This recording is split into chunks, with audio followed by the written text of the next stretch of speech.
Espero que estejam todos bem. Eu sou o Rafa, pastor Rafa. Vou passar esse tempo aqui com vocês, desfrutando um pouco mais da palavra de Deus, que tanto tem a nos ensinar, tanto tem a cuidar de nós, através das escrituras, da revelação. E eu tenho certeza que você já ouviu várias vezes a palavra ou a frase: a vida está difícil. Ai, como essa vida está difícil, ai, como a vida está dura. Quando não vem aqueles mineiros, né, porque o meu pai é mineiro e minha esposa é mineira, e às vezes vem com aquela frase: a rapadura é doce, mas não é mole não, está difícil, está complicado, está dura a vida. Mas quando a gente ouve esse tipo de frase, passa pela nossa cabeça, talvez, as dificuldades que a gente teve no passado, ou talvez as dificuldades que a gente está passando agora. Mas nós não, muitas vezes, pensamos na alegria de passar pelas dificuldades. Nós muitas vezes não pensamos o quão é bom passar pelas durezas. Nós muitas vezes não lembramos do quanto é bom passar por problemas. E a gente fala: mas pastor, que história é essa que você está querendo trazer para a gente? Afinal, se o seu psicólogo dissesse para você: olha, fique alegre na hora que você estiver passando por problema, você vai querer seu dinheiro de volta, provavelmente, né? Você fala assim: me dá meu dinheiro de volta, porque eu não te paguei para você falar isso para mim, né? Se eu tivesse que vir num psicólogo para falar que eu tinha que ficar alegre com os meus problemas, com as minhas depressões, com as minhas ansiedades, eu não teria pago. Eu teria perguntado para qualquer um e as pessoas iam falar alguma coisa que eu não gostasse, e aí eu não ligaria para isso. Mas o problema e a dificuldade está na vida de todas as pessoas. Desde a pessoa mais simples até a pessoa mais abastada financeiramente, todo mundo vai passar por problema nessa vida. Sofrimento, doença, ansiedade, tristeza, todo mundo vai passar por algum dia, ou por semanas, ou até por meses, por dificuldades e problemas, por situações complicadas, por situações que são angustiantes, por situações que vão te deixar sem sono, por situações que vão fazer com que você demore um pouco para dormir. Mas, olhando para os problemas, a gente consegue enxergar um homem na Bíblia chamado Jó, que passou por muitos problemas e muitas dificuldades. E quando ele estava passando por todas essas dificuldades, e Jó não era uma pessoa simples, Jó era uma pessoa muito bem abastada, vocês sabem, aqueles que conhecem a história de Jó. E Jó no capítulo 5 e no versículo 7, olha o que Jó profundamente grita. Ele diz: o homem nasce para a tribulação. Olha o que Jó diz: o homem nasce para os problemas. Nós nascemos para passar problemas. E é claro que era uma angústia de Jó, e Jó já estava retrucando com Deus, olhando para todas as problemáticas dele, mas é nítido que esse versículo representa algo na nossa vida. Tem pessoas do nosso meio que percebem que o homem está passando constantemente por problemas. E o problema de passar por problemas é que muitas vezes é a forma com que nós passamos por esses problemas. Por quê? Normalmente, quando estamos passando por problemas ou dificuldades, vem 3 perguntas: por que eu? Por que isso? E por que agora? Por que eu? Por que isso? E por que agora? E se você é cristão, por que Deus? Por que Deus está acontecendo essas 3 coisas comigo? Porque quando a pessoa não tem uma fé firmada, talvez ela vai questionar o acaso. Vai pensar: não, pessoas também falecem, pessoas também perdem parentes, pessoas também entram em depressão, o mundo é um caos, então isso deve estar acontecendo comigo por talvez alguma energia. Mas se você é cristão, no mínimo você vai olhar para cima: por que Deus? Por que eu? Por que isso? Por que agora, nesse momento da minha vida? Eu já passei por tanta tribulação lá atrás, vou estar passando agora de novo. E quando a gente olha para os problemas e para as dificuldades, a gente tem outra dificuldade, que é criar uma teologia reacionária aos problemas nossos. O que significa isso? Quantas vezes nos últimos tempos, vou dizer aí, nos últimos 2 anos e meio, com o problema político do nosso país, você ouviu o pastor falando: nossa, a crise do nosso país, a dificuldade do nosso país, mas fique tranquilo, Deus está no controle, Deus está direcionando todas as coisas, confie em Deus. Você ouviu muitas vezes, talvez até das minhas pregações, mas nós não devemos transformar os nossos problemas em objetos para uma teologia reacionária. O que significa isso? Você não pode buscar a Deus como interesse para que Ele responda às suas angústias e ansiedades. Você não pode buscar a Deus com esse anseio de que Ele resolva todos os seus problemas. Quando eu era adolescente, eu sempre pensava comigo: Deus vai resolver todos os meus problemas. Deus é a solução dos meus problemas. E um dia, num acampamento, onde eu estava sendo treinado, o pastor era muito bravo, ele olhou para mim e eu soltei essa frase para um dos adolescentes que estava comigo. Ele falou: isso aí que você está falando está meio estranho, Rafa. Eu acho que soaria melhor e daria uma melhor interpretação se você dissesse que Deus é o caminho pelo qual você encontrará a solução dos seus problemas. Parece ser igual, mas não é. Por quê? Porque nós não devemos vir à igreja para saber as respostas das nossas dificuldades e problemas, das nossas ansiedades. Nós devemos ir até Deus e até o texto bíblico buscando saber qual é a pergunta e a afirmação que Ele tem para nós. Quando Jesus fala para os discípulos: olha, vocês também não querem sair daqui? Vocês também não querem me abandonar? E Pedro olha para Jesus e fala: mas Jesus, para onde iremos se só Tu tens as palavras de vida eterna? Jesus pode falar: sabe para onde que vocês podem vir? Podem vir até mim. Não, mas Jesus não responde com afirmação, Ele responde com outra pergunta, e a pergunta é: vocês não confiam em mim? Não fui eu que vos escolhi? E muitas vezes você vai buscar até Deus, fala assim: Deus, eu estou com 2 projetos financeiros, um para esse país e outro para esse estado do Brasil, qual dos 2 é, Senhor? E a resposta dele às vezes vai ser: você não confia em mim? E aí você fala: mas não era essa a resposta que eu queria, não era desse jeito que eu queria passar pelo problema. Eu estou com uma dívida tributária e eu estou com uma dívida terrível trabalhista. Qual das 2, Deus, que eu devo correr atrás primeiro? O advogado não está sabendo me dizer. E aí Deus te diz: você confia em mim? Não fui eu que te escolhi? E aí você começa a ter dificuldade para passar pelos problemas, porque muitas vezes você quer que haja de fato uma teologia reacionária que te entregue fórmulas prontas, ou frases prontas, evangélicas ou protestantes, que ficam na superficialidade. Confie em Deus. E você fala: tá, eu confio, mas a conta está lá em casa e eu não sei como resolver isso. E eu não sei como lidar com esse problema. Bom, o texto de Tiago nos ensina um pouco sobre isso. Você pode abrir aí na sua Bíblia, se você estiver com ela, ou no seu iPhone, Android, Xing Ling ou Google, ou qualquer outro que você tiver aí. Pode abrir o 1º capítulo de Tiago. E nós vamos orar para ver o que Deus tem para falar a nós em relação a esses problemas, e como lidar com esses problemas, e como passar diante desses problemas. Pode abrir aí Tiago capítulo 1, nós vamos ler até o verso 18. Mas vamos orar. Senhor Deus, nós temos dificuldades, temos problemas, mas não queremos que os nossos problemas, ó Pai, transformem um ambiente para que o Senhor fique só respondendo o problema.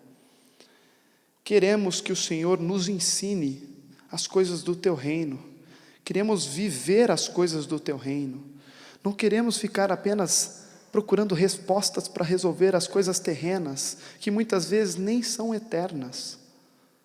Então nos ajude a encontrar nesse texto bíblico de Tiago, Deus, o que o Senhor tem a dizer a nós nesta noite, através do Teu Espírito Santo, que nos convencerá daquilo que é bom para o nosso coração.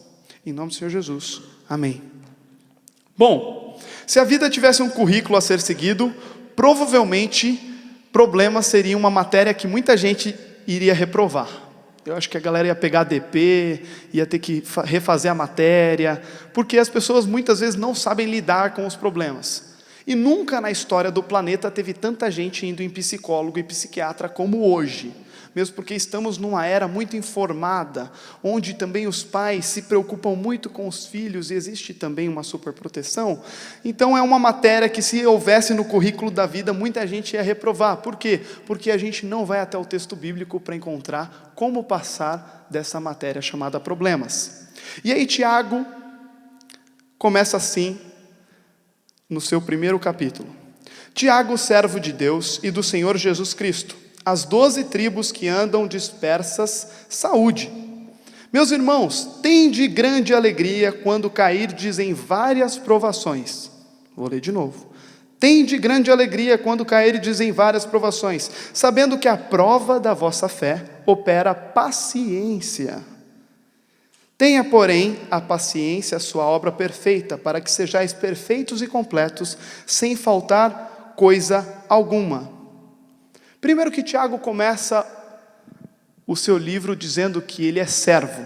Ele começa, Tiago, servo de Deus. Com a influência grega, platonista e aristotélica, era difícil você se reconhecer como servo. Por quê?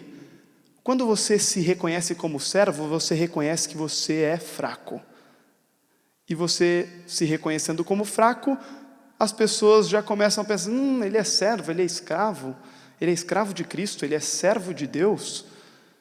Eu pensei que ele era o bom da boca para poder escrever essa carta. Eu pensei que ele era o cara para poder estar falando a nós. Mas Tiago começa com o servo de Deus. No entanto, existem 5 Tiagos na Bíblia. E os teólogos brigam até hoje para saber qual é o Tiago desse texto. Mas nós não vamos nos atentar a qual é o Tiago dos 5 que existem na Bíblia, pelo menos no Novo Testamento. E nós vamos nos atentar aos princípios que ele deixa a nós, daquilo que Deus deixou a nós como Escritura. Provavelmente essa carta foi escrita entre o ano 40 e o ano 70 depois de Cristo, onde a igreja de Cristo já estava dispersa. Por isso que ele coloca no texto, no primeiro versículo, que as 12 tribos já andam dispersas, porque ele já reconhece a igreja de Cristo como dispersa, mesmo aqueles que não creram em Deus, mas caminham com os que creram. E então, nessa dispersão, ele coloca a saúde. Olhando para a carta, a gente consegue ver que Tiago é muito prático em tudo o que ele diz. E Tiago começa seus escritos e já nos desafia com essa incrível admoestação, com esse incrível tapa na cara. Por quê? Ele começa dizendo para todos nós e para todos aqueles que estavam recebendo a carta que eles deveriam estar alegres por estar passando por dificuldades. Quais eram as dificuldades que aquele povo estava passando? Perseguição, morte, crise financeira. Por quê? Porque se ele fala que ele é cristão, ele vai ter muitos problemas, porque provavelmente o judeu não vai deixar que ele continue naquele emprego. E pouco tempo depois, quando houve a queima lá com Nero, em Roma, que foi o grande incêndio, os romanos começaram a perseguir também os cristãos. Então, os cristãos começaram a ter uma dificuldade muito grande em todo o tempo com perseguição. E aí faltava emprego, faltavam muitas coisas que eles deveriam ter por necessidade básica. Por quê? Porque eles estavam sendo perseguidos. E a gente olha para a igreja primitiva em todo o tempo, que eles começavam a dividir as coisas, porque faltava coisas. Então quem tinha que dividir com o outro, porque faltava. Então eles passavam por morte, dificuldade financeira, dificuldade de moradia, dificuldade de locomoção, porque eles tinham que mudar às vezes de cidade. E Tiago diz para eles, fiquem alegres quando vocês estiverem passando por problemas. E esse texto chega a nós, 2016, e chega até você. E você olha para o texto e fala, não tem como ficar alegre. Eu já tentei várias vezes ficar alegre. O Tiago pode até estar falando, Rafa, mas não está dando certo. E ele diz que essa alegria iria produzir em nós perseverança. E a palavra usada em perseverança é que ela seria completamente direta de Deus para conosco. A palavra grega hipone, ela significa que nós permaneceríamos em Deus perseverantes. E é interessante que essa sustentação viria do próprio Deus. Quando passarmos por provações, Ele nos sustentaria em todo o tempo. Bom, Paulo concorda com isso, em 2 Coríntios 4,17. Olha o que Paulo diz a nós sobre algo parecido. Paulo diz assim, em 2 Coríntios 4,17, porque a nossa leve e momentânea tribulação produz para nós uma glória eterna, que pesa mais do que todos eles. A nossa leve e momentânea tribulação produz para nós uma glória eterna, que pesa mais do que todos os nossos problemas. O nosso objetivo como cristãos é o crescimento de maturidade. Todo mundo aqui, você não vem de domingo, todo domingo, senta na cadeira aqui, apenas para uma reunião social. Você quer ter comunhão, você quer cultuar a Deus, mas você também quer ter mais maturidade espiritual. Eu tenho certeza que você quer vir até aqui e aprender algo diferente. E nós precisamos aprender com o texto, quando ele diz que nós devemos nos alegrar quando passarmos por provações. Mas aí você olha e diz, mas Paulo diz, Tiago diz, e eu não consigo. Então, um pouco mais à frente, ele dá uma dica muito sábia para a gente. Versículo 5 até o 8. E se algum de vós tem falta de sabedoria, por quê? Se você não está conseguindo passar pelas provações com alegria, ao invés de passar pela provação e se vitimizar, ai Deus, por que isso, por que comigo, por que eu? Olhar para Deus, Senhor, que tragédia, não? Fali de novo, mais uma vez, minha esposa está querendo me jogar pela janela. Ó Deus, o que o Senhor quer me ensinar de novo? O que o Senhor está querendo me ensinar? Ó Deus, lá na empresa é uma tragédia o relacionamento da equipe. Um querendo ser melhor que o outro. Mas eu não quero ser vítima no meio disso não. O que o Senhor está querendo me ensinar? Mas aí ele coloca no versículo 5, que se algum de vocês está faltando sabedoria para fazer esse tipo de pergunta para Deus, peça a Deus, que a todos dá liberalmente, e não lança em rosto a ser-lhe dada. Peça, porém, com fé, e não duvidando, porque o que duvida é semelhante à onda do mar, que é levada pelo vento e lançada de uma para outra parte.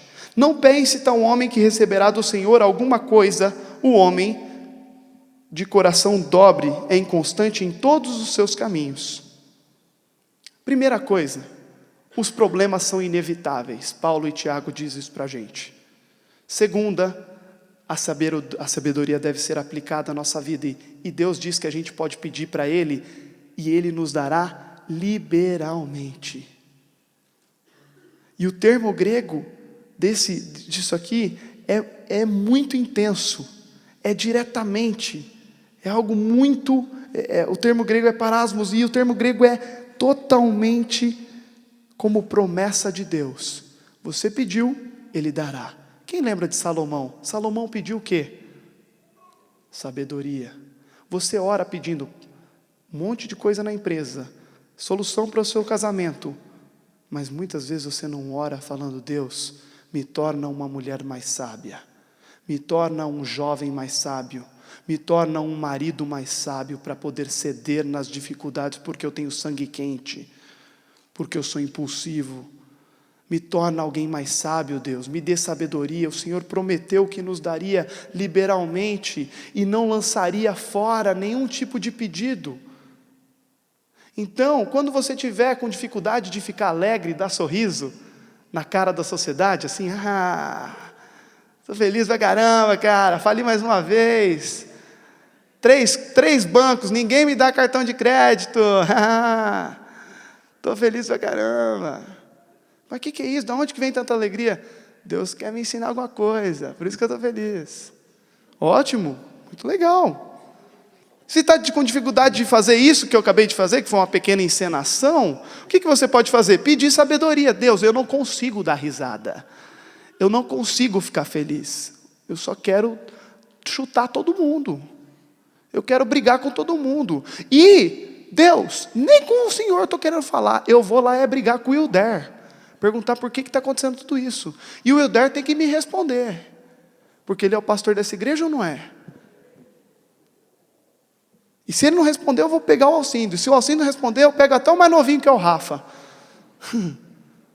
E aí a gente vai buscando, às vezes, na terceirização, sendo que Deus já deu a deixa para a gente. Fiquem felizes. E se faltar felicidade na tribulação, é só pedir sabedoria, que Ele está lá para te dar. E se Ele te der sabedoria? Aí entra o próximo versículo, versículo 9 a 11. Vivam humildemente. Então nós devemos o quê? Saber que problemas são inevitáveis, passaremos por problemas. A sabedoria deve ser aplicada, porque Deus nos dará. E depois, se Ele der-nos sabedoria para a gente, o que diz versículo 9 a 11? Deus te dá muita sabedoria, você começa a falar, não, Deus, eu confio em Deus, está tudo pegando fogo, minha esposa quer me matar, mas eu estou feliz porque eu estou aprendendo. E aí você começa a ficar sábio, sábio, sábio, sábio, e aí Deus também vai lá e te ensina algo novo, que a sua sabedoria não pode ser usada para a soberba. Versículo 9 a 11. Mas glorie-se o irmão abatido na sua exaltação, e o rico em seu abatimento, porque ele passará como a flor da erva, porque sai o sol com um ardor, e a erva seca, e a sua flor cai, e a formosa aparência do seu aspecto perece. Assim se murchará também o rico em seus caminhos. Deus pode ter dado sabedoria para vários aqui, e muitos já estarem aprendendo com Deus muitas coisas, mas essa sabedoria não pode ser usada para a soberba e para o orgulho, muito menos para a sua exaltação, porque é Deus que dá e é Deus que tira. Então o sábio é aquela pessoa que aprende a lidar com os problemas, mas também sabe que em qualquer momento Deus pode tirar tudo. E ela não tem que ficar ansiosa, a qualquer momento Deus pode acabar com tudo. Não, ela simplesmente confia em Deus e sabe que a sabedoria de Deus dá a ela uma paz e um entendimento que excede todo o conhecimento, e é o próprio Deus que dá. Então, nós devemos saber que problemas são inevitáveis, que a sabedoria deve ser aplicada a nós, porque Deus dá liberalmente e devemos viver humildemente. Falta humildade. Falta humildade, sabe para quem? Para a minha geração. Falta humildade para a minha geração, para reconhecer que os mais velhos têm muita coisa para nos ensinar. E não é porque a gente nasceu com um computador dentro de casa que a gente sabe tudo, não. Agora falta humildade também para os mais velhos, para reconhecer os potenciais dessa geração e saber como usá-los. Falta humildade de eles olharem e falar, olha, Deus dá sabedoria para os mais velhos e para os mais novos. E nós devemos aprender juntos. Não é sectarizando idade ou qualquer coisa nesse sentido. Então é Deus que dá e é Deus que tira. E é Ele que fará a diferença quando vivermos humildemente. No entanto, nos próximos versículos, Deus fala algo a nós, no seu texto bíblico, muito interessante, que nós não devemos confundir as provações com as tentações. Olha o que diz o texto: bem-aventurado o homem que sofre a tentação, porque quando for provado, receberá a coroa da vida, a qual o Senhor tem prometido aos que o amam. Ninguém sendo tentado diga, de Deus sou tentado, porque Deus não pode ser tentado pelo mal. A ninguém tenta, mas cada um é tentado quando atraído e engodado pela sua própria concupiscência. Depois, havendo a concupiscência concebido, dá à luz o pecado, e o pecado, sendo consumado, gera a morte. Texto muito conhecido, mas eu lembro quando eu vi uma pessoa num acampamento que eu estava, dizendo assim: é o inimigo se levantando contra mim. E ela tinha feito um monte de besteira. E aí eu olhei para esse texto e falei: não, o inimigo está tomando chazinho. E ele está lá tomando chazinho, ele, opa, falaram de mim. Oh, deram glória para mim aí, ó. A concupiscência dela está dando errado ali. Ela está fazendo o pecado que é da própria carne e está dando crédito a mim. Que bom, estou podendo falar no microfone de algumas igrejas até, que beleza. E tem até aquela historinha que alguns aqui já conhecem, que o pastor estava entrevistando um endemoniado em uma igreja, e aí ele perguntou para o endemoniado: endemoniado, você está gostando da igreja tal? Ele falou: não, lá eu não gosto, lá eu gosto bastante das coisas que acontecem lá, eu não gosto de ficar tão longe de lá, eu gosto de lá, gosto de lá. Por que você gosta de lá? Porque lá as irmãs usam a calça apertada. Nossa, então glória a Deus, a nossa igreja é certa, porque aqui ninguém usa a calça apertada.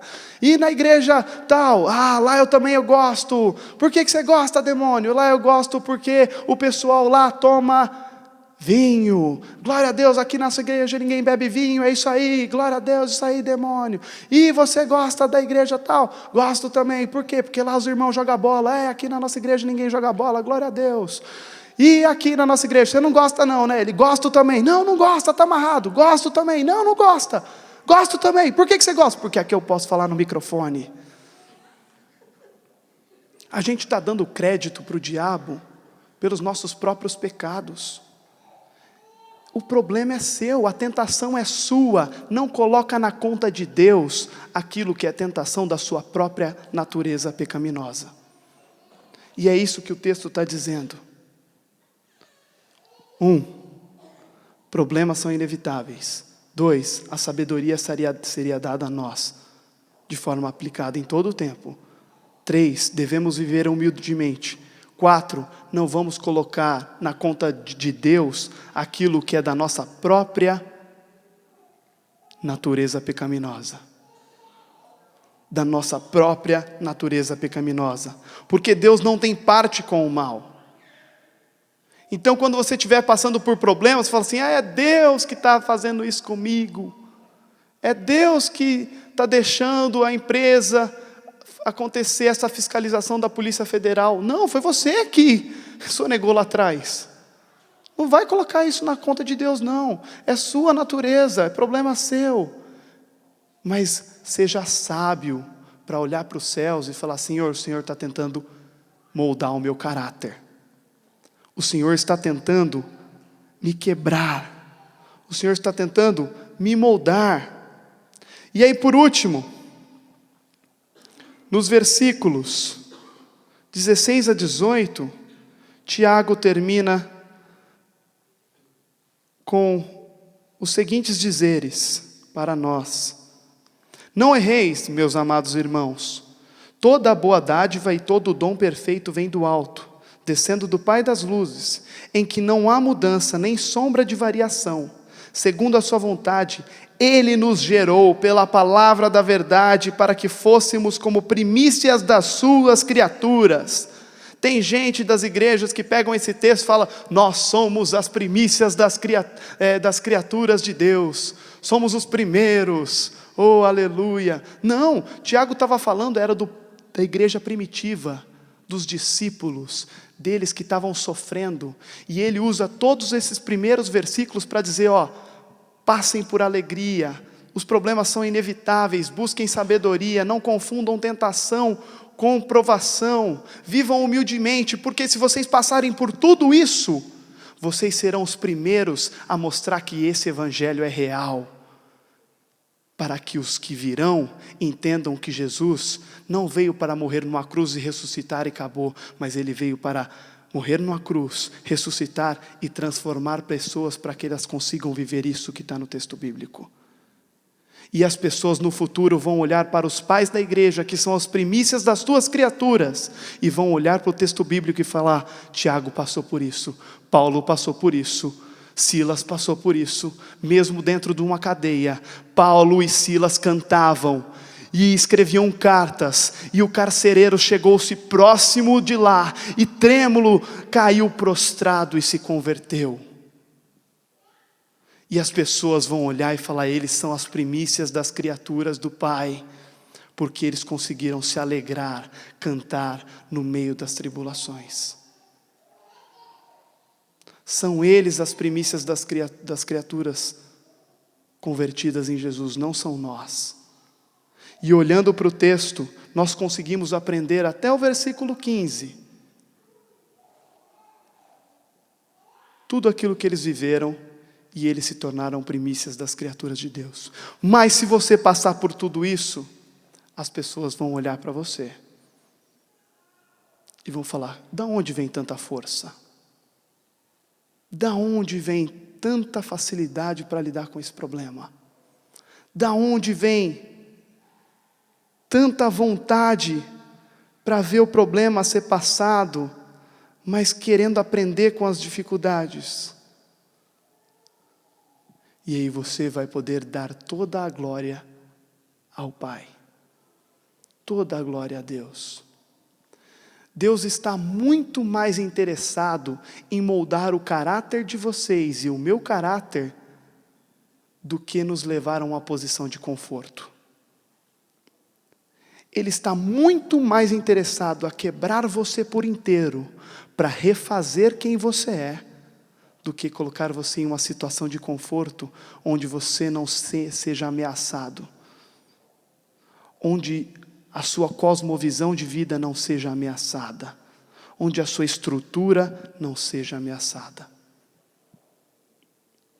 E é por isso que nós devemos saber que os problemas são inevitáveis. A sabedoria aplicada à nossa vida, ela é real, porque Deus nos dará liberalmente. Nós devemos viver humildemente. Não podemos confundir tentações com provações. E por último, nós devemos saber que pessoas passaram por tudo isso para ser garantia de que o Evangelho é real e transformador. E você deve passar por tudo isso para garantir para os seus filhos, para as próximas gerações, para os que andam ao seu lado, que o Evangelho é transformador e ele é real.